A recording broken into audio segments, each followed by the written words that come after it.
If you put one fin on that boat, are you listening to me? Don't touch the boat. Nemo! He touched the butt. What's going on, you bunch of heathens? Today we are going to be checking out the part 5 and 6 of the Path to Pearl Harbor. I just think it's super interesting and I want to continue the series. Yeah, let's jump straight into it. Tokyo, November 5th, 1941, midnight. Saburo Kurusu quietly sits on his bed. Despite his caution, his wife Alice, an American who Kurusu met on assignment there, wakes. "I'm going to the United States, probably," Kurusu says. "When?" replies Alice. "Morning." He explains that American Ambassador Gru has called in a favor to delay a Pan Am flight out of Hong Kong so Kurusu could make it via naval plane. He is to be a special envoy, delivering a peace proposal to Roosevelt. It's cold. Alice wraps a blanket around him. This mission will be a dangerous one. Militarists had plotted to assassinate Prime Minister Konoye due to... Oh shit, I actually didn't know this about it. And also, damn, that's a hell of a situation to be in where your wife is American. I actually didn't know that. I didn't really know anything, or if I did, I didn't think that he had a wife, or at least a American wife. That's actually kind of strange, I would think, for Japan at the time. I would think anyway. His peace platform, and one diplomat had already been murdered for getting too close to Gru. So they decide their son, an army engineer, will ride the train with him. That way, reporters would think that Kurusu was seeing him off on a deployment.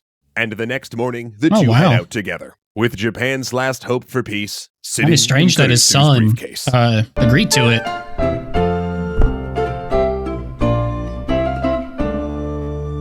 Thanks so much to GiveWell for not only helping everyone find highly effective charities, but also making sure that our donation dollars go further. The appointment of Hideki Tojo as Prime Minister seemed to put Japan on an inevitable path to war. But ironically, behind the scenes, it was the peace faction that considered him the best candidate.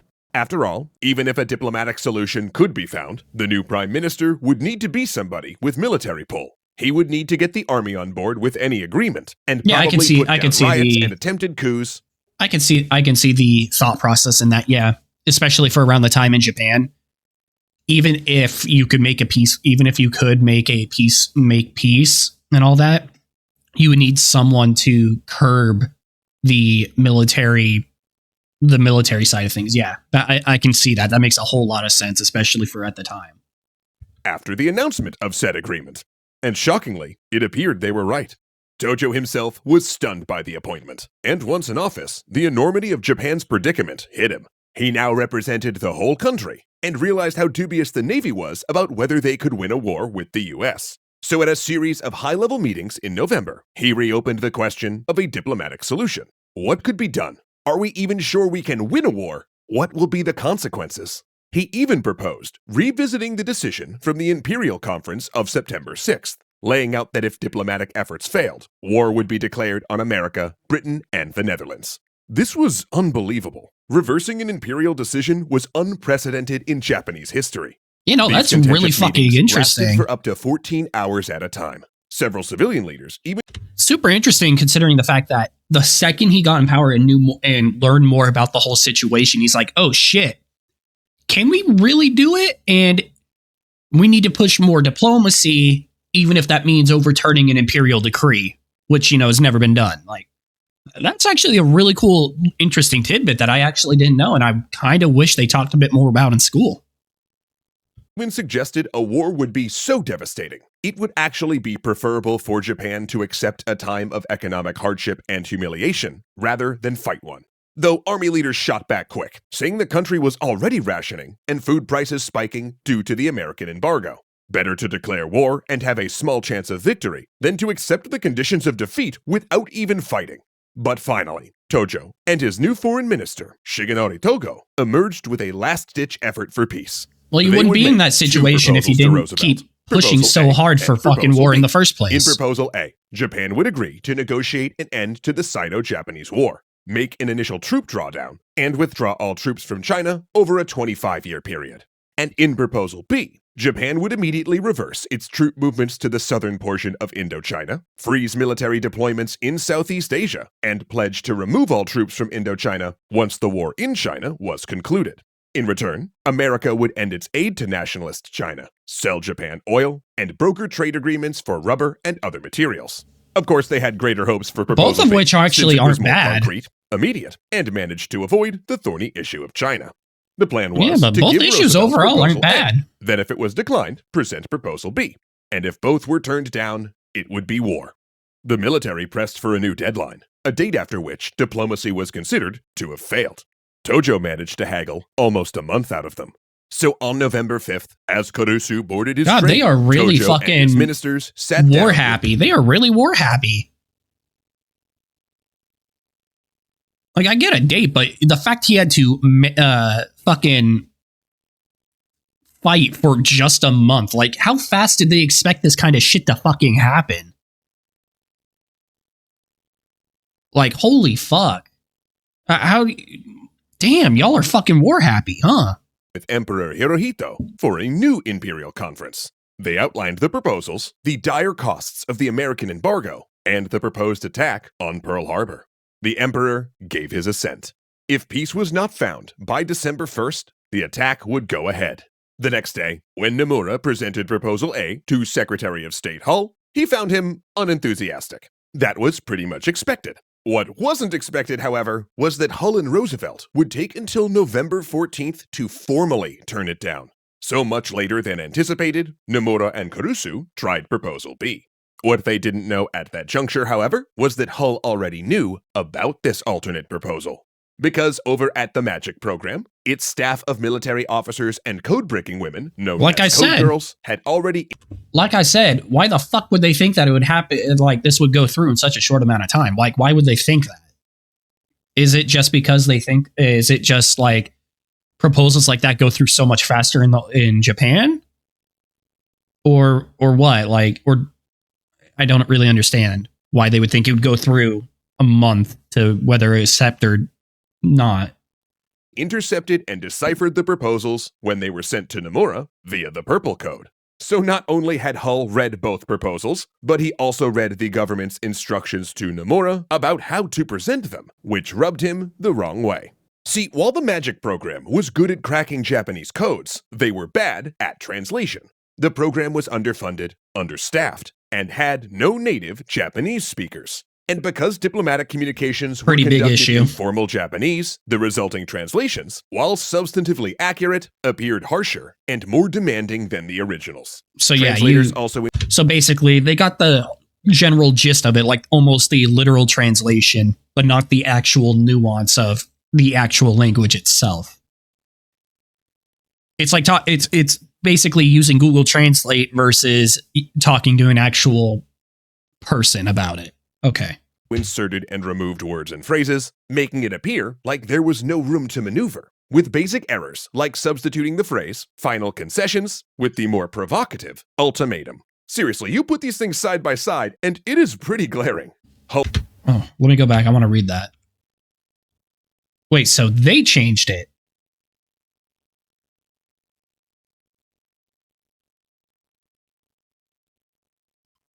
Wait, so...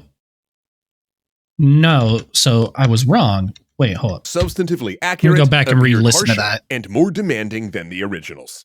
Translators also inserted and removed words and phrases, making it appear like there was no room to maneuver, with basic errors. It's like the localizer bullshit that happened a few with the more provocative couple months ago. Seriously, you put these things side by or side, longer, I don't know. It is pretty glaring. Hull was also, that's a big fucking simply difference. Disinclined to believe anything Japan said. Its horrifying massacres in China and obvious preparations to invade Southeast Asia, confirmed again by the Purple Intercepts, meant that despite his friendship with Nomura, he considered the negotiations untrustworthy. Not to mention, Hull also disliked Kurusu, seeing him as a Nazi ally, since he'd signed the Tripartite Act on behalf of Japan. So Hull and Roosevelt slow-walked their response to Proposition B, considering it carefully, I can see. as they also tracked Japanese forces moving into position outside of Hong Kong, in Indochina, and in ports across Japan. Purple intercepts and phone taps made it clear that Japan was talking peace, but preparing for war. To them, it appeared Japan was using diplomacy to stall their way to a better military position, and they were right. While yes and no, I can also see why. I can see that. It's wish for the best, prepare for the worst. So I can see why you'd be talking peace but preparing for war. I can see that. Secrecy around the Pearl Harbor attacks was incredibly tight, and the cabinet had specifically agreed to keep diplomats like Nomura and Kurusu out of the loop to make the bluff more convincing. Ensign Yoshikawa, the spy embedded in the Honolulu consulate from the episode earlier, didn't actually know either. He only knew he was supposed to pump drunk Marines for information and to skin dive at night in the harbor channel looking for submarine nets. Increasingly, he was told to create a grid map of the harbor and cable what ships were berthed in which sections. It was clear to intelligence groups, both in the US and Britain, that Japanese forces were preparing to hit something, but what? Singapore? The Philippines? The Dutch East Indies maybe? Perhaps some combination. That last one seemed the most likely.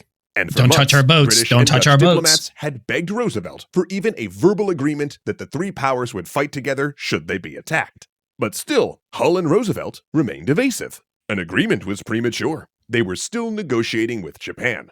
However, they did send out an alert to US forces in the Philippines, Midway, Wake, and Hawaii that a conflict might be coming. However, this warning was so vague that individual commanders interpreted it in wildly different ways. In the Philippines, it was seen as a caution that ships might strike Singapore, in which case America may need to provide air support. While at Pearl Harbor, it was seen as a warning of possible sabotage by the local Japanese-American population. An air commander responded by grouping planes close together on the runway where they were easier to guard and easier to bomb. But no one in the Roosevelt God, you gotta be more administration, specific. apart from a few Vagueness doesn't outliers, fucking truly work. considered Pearl a target for a Japanese strike. To do it, the Imperial Japanese Navy would have to sail far north into freezing waters before turning down into the mid-Pacific tropics. They'd risk exposure if they were spotted by even a single merchant ship, aircraft, or PBY Catalina patrols out of Midway, and a surprise carrier-based air raid at such long range had never been done before. "We assumed they had good sense," said one American commander after the war. Another admitted in racist terms that they simply didn't think the Japanese had the capability. Given the fleet movements, Roosevelt scrapped his more conciliatory counterproposal, and instead, he and Hull drew up a list of 10 hardball points, known as the Hull Note, including a full Japanese troop withdrawal from China and Indochina, abandonment of the Tripartite Pact, and to cease supporting puppet governments in China. Then, Japan could return to most favored nation status, and both countries would leave China. And they delivered that to Nomura November 26th. It's a pretty fucking On December hardball. 2nd, an undetected fleet under Admiral Nagumo, already a third of its way to Hawaii, received a coded message from Yamamoto. Climb Mount Nitaka. The code that diplomacy had failed, and that the attack would begin. And while we wait to hear about the dark days ahead in our historical tale, that's bad. let's switch gears for a moment and talk about one of my current day bright spots, GiveWell. Okay, let me ask you a question. Japanese consulate, Honolulu, Tuesday, December 2nd, 1941. Japanese spy Takeo Yoshikawa senses war closing in. A delegation of Japanese specialists had come to survey Pearl Harbor, leaving him a list of questions. And he found the answers to them via observation, gossip, and local media reports. But now, a message comes from Tokyo, ordering him to report daily what ships are in port, whether the harbor has barrage balloons, if there are any anti-torpedo nets. Oof, that's the fact that it's now daily reporting on that shit, that's an instant, oh hey, they're planning to attack now. That's no bueno. Yes, his mission is definitely nearing its end. He even passed some espionage duties to a German-American agent loyal to Nazi Germany. Still, each day he listens to the weather report on Radio Tokyo, waiting to hear these specific words: east wind, rain. The coded message that meant Japan was at war with the United States. And he won't have to wait long, for Admiral Nagumo's strike force is already a third of the way to Hawaii. I like this little intro. I like their intro. Thanks so much to Factor for keeping us well fed on a busy schedule. Wednesday, December 3rd, the Oval Office. Roosevelt has been meeting regularly with Navy leadership. Japanese fleets are moving into Southeast Asia, but no one knows what the target is. One group of 6 carriers has simply disappeared. The general consensus is that Japan will strike Malaya, Hong Kong, or the Dutch East Indies within days. Some even fear that they're planning a surprise attack on the Philippines, though that's a minority opinion. Roosevelt then meets with the British ambassador and finally gives him the answer he's been begging for. If Japan attacks British or Dutch territory, America will support their fight. Later that day, Stanley Jones, an old friend of Roosevelt and a missionary to Japan, visits him, and in his pocket is one last gambit for peace, cooked up by Ambassador Nomura and Special Envoy Caruso, using Jones to get around the increasingly hostile Cordell Hull. Caruso wants Roosevelt to go over the heads of the militarists and cable the emperor directly, offering to negotiate an end to the war in China. Oh, shit. Hull dislikes this idea. The FBI has reported smoke at the Japanese embassy. They're already burning documents. War could start any minute. Though, after considering, Roosevelt decides he will send the cable. One last chance at peace. One last try at and peace, if he had yeah. sent it that day, it might have arrived in time to make a difference. Instead, he'll send it the evening of December 6th. Thursday, Oh, December no. 4th, Tokyo. Does he go into like what did the emperor think when he last saw that? And what was on it? Like, I kind of want to know what the fuck was on that. Like, what was on it? How did the emperor react to it? The getting it after he's already fucking attacked? Like, that's what I kind of want to know.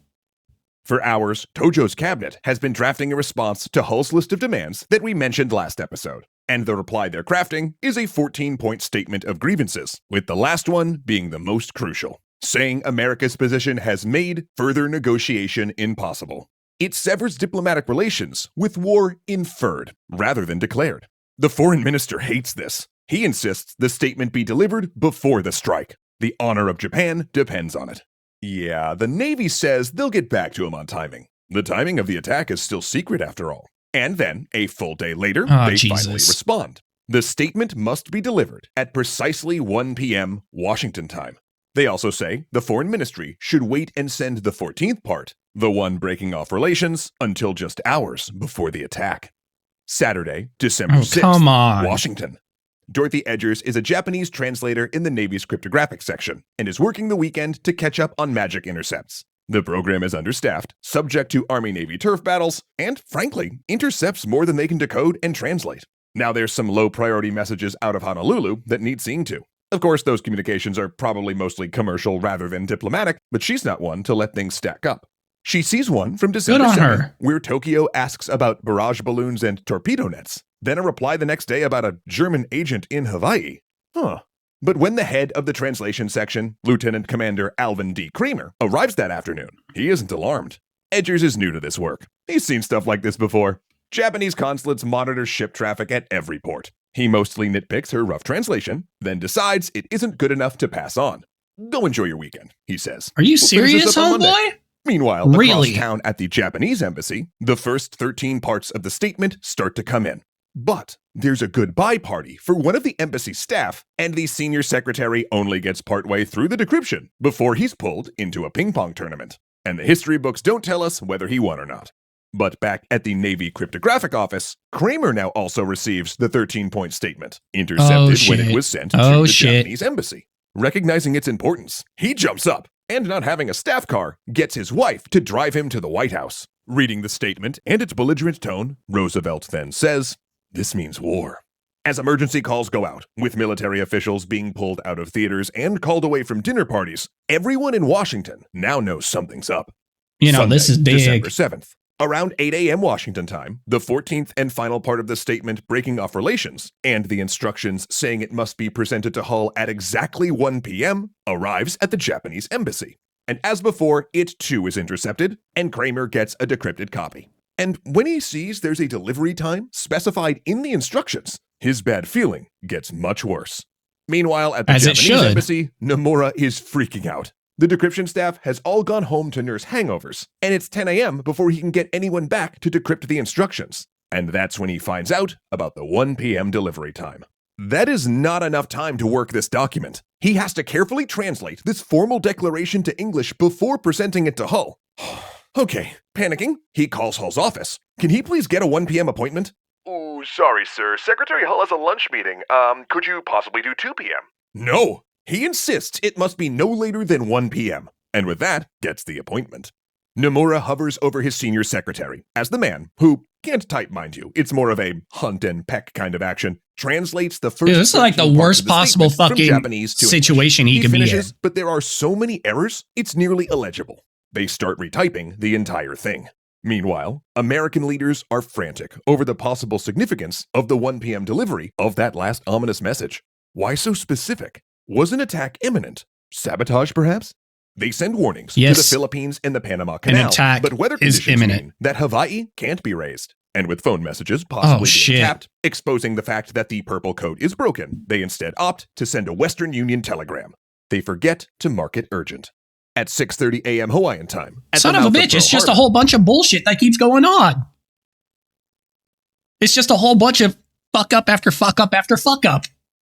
A destroyer spots the conning tower of a submarine. They sink it, and then send a warning to headquarters, though it's dismissed. After all, jumpy captains were always mistaking driftwood or turtle heads for periscopes. Son of a bitch, come Then at on! 7:06 Stop with this a.m. bullshit, Hawaiian people! Time, a radar unit picks up a wave of airplanes inbound. They call it in and are told not to worry. It's a flight of B-29s transferring in. They're just early. Meanwhile, in Washington, it's 12:30 p.m., and Nomura is losing his mind. I knew that there were some fucking points where it was a lot of it was fucking ignored. A lot of the warning signs that we had were ignored, but this is a whole lot of bullshit. It's only 30 minutes until their meeting with Hull, and he's just been handed the decrypted 14th part, breaking off relations. In addition, Tokyo has just sent corrections to the first 13 parts of the statement, and now multiple pages have to be retyped. They're going to be late for their 1 p.m. delivery. In Honolulu, civilians wake in confusion. Smoke rises over Pearl Harbor, and airplanes buzz across the sky. Oh, they touched the boats. What idiot scheduled a big naval exercise on a Sunday morning of all times? Yoshikawa knows different. He rushes to the consulate just in time to hear the weather report. East wind, rain. 10 minutes after he's done torching his codebooks and all evidence of espionage, armed FBI agents break down the door. He raises his hands and identifies himself as a diplomat. Now, much later, he'll return to Japan on a diplomatic exchange, his activities not revealed until decades later. Rather, Japanese Americans, who he never enlisted as agents because he found them too loyal to the US, will be blamed instead. Washington, 2/20. Yep, dark part of World War II history was the Japanese internment camps in the US that FDR implemented. Fucking horrendous. One of the worst things he ever fucking did. Like, full-on American citizens interned because they were Japanese American. It's fucking horrendous. 20 p.m. Nomura and Kurusu enter Hull's office. They don't know that 15 minutes earlier, Roosevelt had informed Hull of the ongoing... What time did they show up? Washington, 2:20 p.m. Nomura and Kurusu enter Hull's office. They don't know that 15 minutes earlier, Roosevelt had informed Hull of the ongoing attack at Pearl Harbor, an attack neither diplomat knows about. Nomura stretches out his hand, but Hull does not take it. Instead, he flips through the 14-point statement and icily asks why it had to be delivered at 1 p.m. Nomura, apologizing for being late, says he doesn't know. And it's at this point that Hull launches into Nomura. In all of their dealings, he says, he's always been honest and straightforward. And he'd hoped Nomura did the same. Yet now, here, he brings this statement full of lies and distortions. Then, Hull dismisses them. Nomura, still confused, reaches out his hand to shake once more. Oh, This son time, of a Hull bitch. accepts. Then they exit the office into a mob of press. The next day, Roosevelt would use their late delivery of the statement as part of his Day of Infamy speech. A speech that created a clean, righteous narrative out of the complicated, multi-decade breakdown of American-Japanese relations. A story that began in the 19th century as two Pacific empires took their first tentative steps towards each other in a dance of imperial cooperation and collision, and a story that would be burned into the popular consciousness under three powerful words. Remember Pearl Harbor. Ah, Zozo, another completed history series for...